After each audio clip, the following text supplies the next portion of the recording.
Olá, boa tarde, eu sou o Newton Cunha, bem-vindo ao nosso canal Newton Cunha Teologia. Eu queria trazer uma reflexão nesse momento, falar um pouco sobre religião e evangelho. Parece que são palavras que são sinônimos, têm o mesmo significado, mas de fato não é a mesma coisa. Religião é religar, né? Vem do latim religare, que é religar, que na teoria seria religar o homem a Deus, que é a religião, e o evangelho quer dizer boas novas, boas notícias. Então vamos lá. Religiosidade e religião propõe religar o homem a Deus. Mas na prática a religião ela acaba apenas reformando, não é uma transformação, é uma reforma. É como uma casa, pensa numa casa que está toda velhinha lá, rachada as paredes, e aí vai um pedreiro, passa uma massa corrida, pinta, troca as telhas, pinta as telhas, e a casa, quem passa fala, nossa, a casa está nova, mas as colunas continuam a mesma, o alicerce o mesmo, se tiver danificado ela vai cair, vai ruir. E isso é a religião, né? É uma reforma exterior, a pessoa muda em algum aspecto, deixa de fazer umas coisas, passa a fazer outra, mas não há uma mudança interior, pelo menos na prática. Isso acontece assim. Evangelho não. Evangelho é as boas novas. O evangelho fala de mudança de vida. A mudança começa no interior. O que a Bíblia chama de regeneração ou novo nascimento. Ou seja, aquele que entrega a vida a Cristo passa recebe uma nova natureza. É regenerado. Ou seja, ele está morto espiritualmente e recebe vida. Então, um defunto, ele precisa do quê? De vida. Está morto, ele precisa de vida. E morto espiritualmente, né? Efésios capítulo 2 fala isso. Nós estávamos mortos nos nossos delitos e pecados, mas quando recebemos a Cristo, recebemos vida. Foi o que Jesus falou para Nicodemos: aquele que não nascer de novo não pode entrar no reino dos céus. Então o que acontece? O evangelho, a boa nova, a boa notícia, antes dela ser uma boa notícia, ela é uma péssima notícia, né? Que ela mostra a nossa condição de morto espiritual, de pecador, caminhando para o inferno. Então ela denuncia as nossas mazelas, os nossos pecados, fala o sermão de Pedro, lembra em Atos 3:19, e ele expõe a palavra de Deus e ele faz o apelo, ele fala a condição humana. Qual que é o lado humano? Ele fala: arrependei-vos e convertei-vos para serem cancelados os vossos pecados, a fim de que venha o refrigério pela presença de Deus. Então, o lado humano, arrepender e converter. Arrependimento quer dizer metanoia, que é mudança de mente, mudança de atitude. Não é apenas uma contrição, um remorso, que a pessoa fez uma coisa errada, sentiu remorso e para de fazer, mas depois recomeça. Isso não é arrependimento. Arrependimento é mudança de mente, mudança de atitude.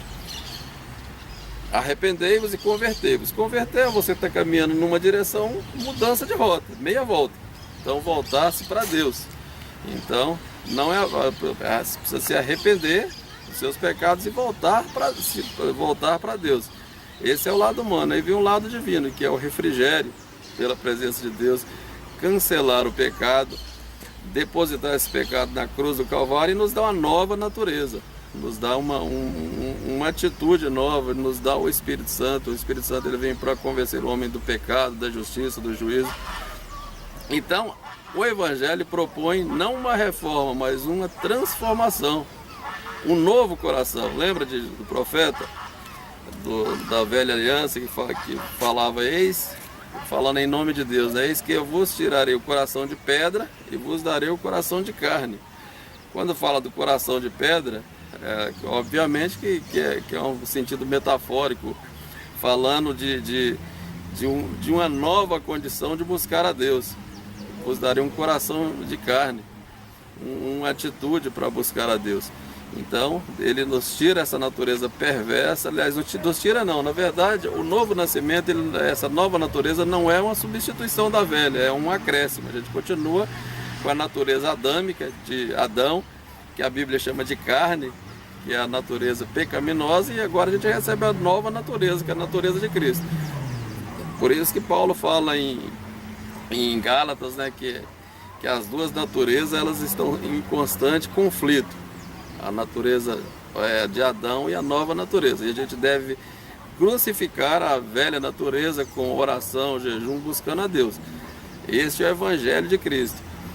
Por que eu falei da diferença entre Evangelho e religião? Porque, infelizmente, a gente tem andado por aí, pregado em algumas igrejas, e são 50 milhões de evangélicos no Brasil, e a gente continua vendo a corrupção não diminuiu, uma bancada evangélica lá no Congresso entrelaçada com os poderes constitucionais e corrupto. A gente vê escândalo de todas as partes na sociedade, então assim, não está mudando. E o Evangelho propõe mudança. Então isso não é o Evangelho de Cristo. Quem roubava, continua roubando. Quem furtava, continua furtando. Não recebeu o Evangelho de Cristo. Não teve a boa notícia. Continua na velha natureza. Porque é nova vida. Quem furtava não furta mais. Quem mentia não mente mais. Quem se prostituía, quem vivia em promiscuidade. É uma nova vida. Então, isso que a gente está vendo, infelizmente, é um pseudo-evangelho. É uma religião com a embalagem do Evangelho. Apenas muda o exterior, algumas coisas, e a gente percebe que a promiscuidade não diminuiu, o aborto, divórcio nas igrejas continua igual no mundo. Então, infelizmente, esse não é o Evangelho de Cristo. E a Bíblia, a palavra de Deus, é transformadora. Quando se tem esse encontro com Cristo, há uma transformação, novidade de vida. Aquele que está em Cristo, nova criatura é. As coisas velhas se passaram, eis que tudo se fez novo. Então, se as coisas não mudaram, continua do mesmo jeito, é porque não houve um evangelho, houve apenas uma religião. Você apenas se aderiu, se filiou a uma igreja, mas não a Cristo. E que nós possamos ter um encontro verdadeiro com Cristo. E a partir de então, mudar essa cidade, mudar esse país, mudar destinos, mudar famílias e vidas. Amém? Se você gostou, dá um like, deixa o joinha aí, se inscreva em nosso canal para cada semana estar recebendo novos vídeos. Deus abençoe.